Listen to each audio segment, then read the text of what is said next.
Finally मेरे घर की फ्रिज बन रही है। ये देखो, गैस भरवा रहा है, जाली लग रही है, पता नहीं क्या है क्या, अंधेरा दिख रहा है। आज है बुधवार और बाबा को नहलाना है।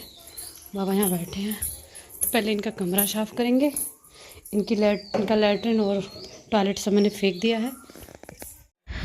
तो बाबा को के कमरे को साफ़ करने से पहले मैं इनका बिस्तर साफ़ करती हूँ, क्योंकि जो इनका बिस्तर होता है ना, भीग जाता है। अगर उस पर बैठ के टॉयलेट वगैरह करते हैं या हाथ वगैरह धुलते हैं तो बिस्तर भीग जाता है, तो उसमें से बदबू आने लगती है। तो पहले बिस्तर को मैंने डाला धूप में, वो अच्छे से शाम तक सूख जाएगा तब तक, और उसके बाद से फिर मैं फ़िनाइल डाल के इनके बिस्तर को अच्छे से पोछा लगा के एकदम साफ़ सुथरा कर देती हूँ, ताकि मतलब जो कीटाणु वगैरह हैं वो ख़त्म हो जाए। स्मेल बहुत ज़्यादा आती है इनके कमरे से, क्योंकि ये बूढ़े हो चुके हैं और लैट्रिन बाथरूम जब कमरे में ही होगा तो स्मेल तो भाई आएगा ही, किसी का भी हो आएगा ही।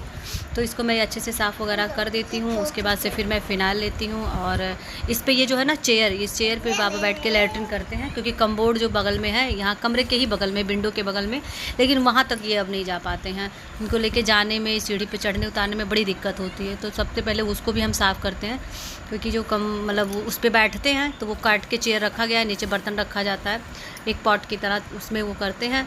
तो उसको भी मैंने साफ़ कर दिया, क्योंकि भाई छूते हैं, खाना खाते हैं उसी हाथ से, तो फिर उसकी साफ़ सफाई होना बहुत ज़रूरी है।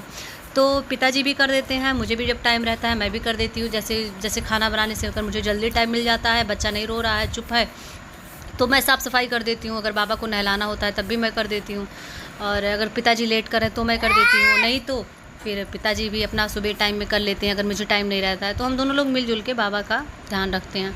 तो यहाँ पे कमरा साफ़ हो चुका है एकदम बहुत अच्छे तरीके से। अब इस पर हम बिस्तर डालते हैं। तो यहाँ पे मैं एक हल्का सा कंबल डालूंगी, क्योंकि वो बिस्तर तो सूखने के लिए डाल दिए हैं, तो ये हल्का सा कंबल, उस पर एक चद्दर हम डालेंगे, ताकि ये इस पर आके वो खाना वाना खा के आराम से इस पर आराम करेंगे। मुझे उनको नहलाना है, फिर नहलाने के बाद से फिर मैं आपको दिखाऊंगी। और कमरे को साफ़ करने के बाद इसमें खुशबू के लिए मैं अगरबत्ती या धूप बत्ती, जो भी मेरे पास अवेलेबल रहता है जिस टाइम पे, तो वो मैं जला देती हूँ, कि थोड़ा सा खुशबू आए। बाहर के लोग आते जाते रहते हैं तो उनको ये ना लगे कि मतलब कितना गंदा है। कोशिश तो यही रहती है साफ़ सुथरा रहे। नहलाने, और ये अगरबत्ती कमरे में लगा के बाबा को नहला दूँगी। उसके बाद कुछ काम। बाबा को नहला दिया है, कपड़ा ये बदल रहे हैं, ज़्यादा तेल लगाएंगे इनको, फिर ये जाएंगे कमरे में, तो फिर दोबारा हम नहाएंगे। ये आंधी दिखाते हैं आपको, आंधी।